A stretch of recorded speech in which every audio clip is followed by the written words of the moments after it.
अजीज़ो करामात सुनाने का वक्त ये जुमा के छोटे वक्त में नहीं होता, वरना मैं बहुत सारी चीज़ें सुनाता। अल्हम्दुलिल्लाह गौसियत मआब शहंशाह बगदाद पीर पीरा मीर मीरा, जिसकी निस्बत अल्हम्दुलिल्लाह छोटों को बड़ा बना देती है और अदना को आला बनाती है। अल्हम्दुलिल्लाह अभी अभी हाजिरी से मैं आया और हाजिरी के बाद दिल में यह एहसास होता है। एक बुजुर्ग वहाँ पर मुलाकात जिनसे हुई, वह अरबी और अलवी सादात में से हैं, उम्र काफ़ी हो चुकी। उन्होंने मुझे मिल करके हाथ पकड़ करके कहा, आओ मैं तुम्हारी हाजिरी कराता हूँ। गौसे पाक रदी अल्लाह ताला अन्हु के दरबार में वो तकरीबन 55 साल से, और बड़ी उनकी यानी बड़े मामलात हैं। बहरहाल मैं मुख्तसर ही अर्ज करता हूँ किस लिए मैं बात कह रहा हूँ। उन्होंने कहा, गौसे पाक रदी अल्लाह ताला अन्हु हर हाजिर होने वाले को कुछ न कुछ देकर भेजते हैं, और अल्लाह करीम तुम्हारे मुस्तकबिल में बहुत कुछ तुझे अता करे। दुआ किया। हमने कहा कि यहाँ की इतने बड़े दरबार में बड़े बड़े हाजिर होते, मेरी क्या हैसियत है, मुझे यहाँ पर क्या, मेरी क्या हैसियत है, क्या मकाम है। एक जुमला उन्होंने कहा जिससे सीना चौड़ा हो गया। कहा, यहाँ पर सब अच्छे नहीं आते, बल्कि गौसे पाक तो चोरों को भी कुतुब बनाते हैं। बुरा हो तो क्या हुआ, निस्बत भली है या गौस। तुझसे दर दर से सग और सग से है मुझको निस्बत, मेरी गर्दन में भी है दूर का डोरा तेरा। आला हजरत यही फरमाते हैं, जिन कुत्तों के गले में पट्टा होता है उन कुत्तों को म्युनिसिपैलिटी वाले नहीं ले जाते, हाँ नहीं ले जाते, और ना ही इंजेक्शन मारते हैं। क्यों? यह अलामत है कि किसी का पाला हुआ है, और गले में पट्टा ना हो तो उठाकर ले जाएंगे। बहुत ज्यादा शोर मचाते हैं ये कुत्ते, इनको ले जाओ। जिन कुत्तों के गले में पट्टा है उन्हें छोड़ दिया जाता है कि मालिक है इसका कोई। इसीलिए आला हज़रत फरमाते हैं, इस निशानी के जो सग हैं नहीं मारे जाते, मेरी गर्दन में भी है, हश्र तक मेरे गले में रहे पट्टा तेरा। हमारे गले में गौसे पाक रज़ियल्लाहु ताला अन्हु की निस्बत का पट्टा है। इंशाअल्लाह अज़ीज कोई और दूसरा हमें उचक नहीं ले जाएगा, इतना यकीन जरूर है, इतना यकीन जरूर है। और मुझे एक बात ये भी याद आई कि एक साहब ने कहा, वो दूसरे मुल्क के हैं, हमारे पड़ोसी मुल्क के हैं, और उन्होंने कहा कि हमारे यहाँ हालात तो सब अपने हिसाब के हैं, फिर भी बहुत सारी चीज़ें डर लगता है, सहमते हैं। आप ऐसे नरगे में हैं फिर भी बोल रहे हैं, अच्छी बात है। ऐसी जगह पर आप हैं जहाँ के हालात हम दूर से सुनते हैं, बड़े डेंजर है, लेकिन बोल रहे हैं। मैंने कहा, आपने सुना नहीं आला हजरत ने क्या फरमाया? आला हजरत ने फरमाया, क्या दबे जिस पे हिमायत का हो पंजा तेरा। ऐसा आदमी क्यों डरेगा, ऐसा आदमी क्यों डरेगा जिस पर पंजा गौसे पाक का होगा। क्या दबे जिस पे हिमायत का हो पंजा तेरा, शेर को खतरे में लाता नहीं कुत्ता तेरा। हाँ, गौसे पाक का जो कुत्ता है वो शेर को भी परवाह नहीं करता। अल्हम्दुलिल्लाह हम गौसे पाक के दरबार के कुत्ते होने पर फख्र करते हैं। हाँ, हमें इस बात पर कोई वो नहीं है, अल्हम्दुलिल्लाह हमारी निस्बत है दरबार गौस से, और वो इसलिए भी कि एक दो नहीं। मैं आपको बताऊं, अहले हदीस जमात, वहाबी जमात के सबसे बड़े आलिम, जिसकी पैरवी में ये लोग पूरी आसमान जमीन से, जमीन आसमान से मिलाते, शेख इब्ने तैमिया। शेख इब्ने तैमिया ने अपने किताब में लिखा है, अहले हदीस जमात के सबसे बड़े इमाम कहते हैं कि मैंने अपनी जिंदगी में इतनी करामात किसी की नहीं देखी जितनी शेख अब्दुल कादिर जिलानी की। अरे तुम्हारे घर से भी बात आ रही है मेरे गौस की, हर घर से बात आ रही है। क्यों? इसलिए कि सूरज निकलता है तो सबको पता चली जाता है, सबको पता चलता है।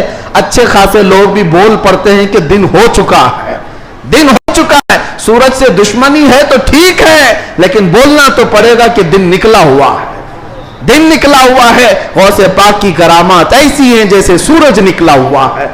मेरे अजीजों, एक साहब है, अब हमारी मोहब्बत किस बात से होनी चाहिए? गौसे पाक रदी अल्लाह ताला अन्हु हमारी मोहब्बत इसलिए भी है, कई औलिया इकराम ने ये बातें लिखी भी हैं। फरमाते हैं, उनके गौसे पाक रदी अल्लाह ताला अन्हु के एक मुरीद भी हैं, वो तकरीबन 14 ऊंटों पर शक्कर के थैले लेकर के सफर कर रहे थे, सामान्य तिजारत लेकर जा रहे थे। रात को एक जंगल में उन्होंने पड़ाव किया, اور رات وہاں گزاری.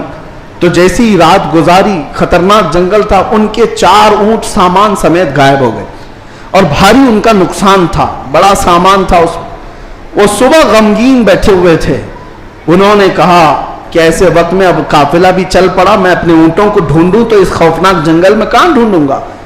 انہوں نے کہا مجھے میرے مرشد نے کہا تھا کہ جب کبھی تو مصیبت میں آئے تو مجھے پکارنا, یا شیخ عبد القادر جیلانی شیئا للہ المدد. تو وہ بزرگ فرماتے ہیں, یہ کتاب بہجت الاسرار شریف میں بھی موجود روایت میں بیان کر رہا ہوں, لفظ ہی نہیں کر رہا. کہتے ہیں میں وہیں سے پکارنا شروع کیا, یا شیخ عبد القادر جیلانی شیئا للہ المدد. میں ابھی پکار ہی رہا تھا, سامنے پہاڑ کی طرف ایک بزرگ مجھے نظر آئے سفید لباس میں.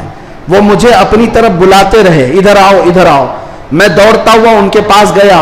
میں جب ان کے قریب پہنچا تو وہاں دیکھا پہاڑ کے نیچے میرے 4 اونٹ چر رہے تھے. میں نے 4 اونٹوں کو اپنے ساتھ لے لیا اور پھر اس بزرگ سے ملنے کے لیے آیا تھا تو وہ تھے ہی نہیں. میں اپنے اونٹوں کو لے کر تجارت میں گیا, سامان بیچا. اس کے بعد پھر بغداد آیا اپنے مرشد سے ملنے کے لیے. تو غوث پاک نے فرمایا تیرے 4 اونٹ صحیح سلامت تو ہم نے دلا دیے تھے. یہ غوث پاک کا مقام ہے.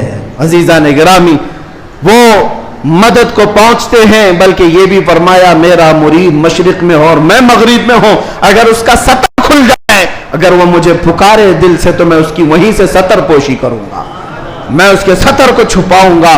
یہ نسبتوں کی بات ہے. یقین تمہارا کتنا مضبوط ہے, کتنا مضبوط ہے, اس یقین کی بات ہے. وہاں غوث پاک کے خلیفہ ہیں, ان کے مزار کے پیچھے ہی, ان کا مزار ہمیشہ پانی میں رہتا ہے. ابو خمرہ ان کو کہتے ہیں. شیخ محمد المتقی الہندی, ہندوستان سے جو غوث پاک کے جاتے تھے ملاقات کرنے کے لیے, ان کی تربیت کے لیے وہ رہتے تھے. ان کی ایک روایت ہے, ہند سے کچھ لوگ گئے تھے غوث پاک سے ملنے, مل کر کے وہ واپس آ رہے تھے کشتی میں آ رہے تھے تو سمندر میں بیچ سمندر میں پہنچی تو کشتی پھٹ گئی, پانی اندر آنے لگا اور ڈوبنے کے قریب آ گئی.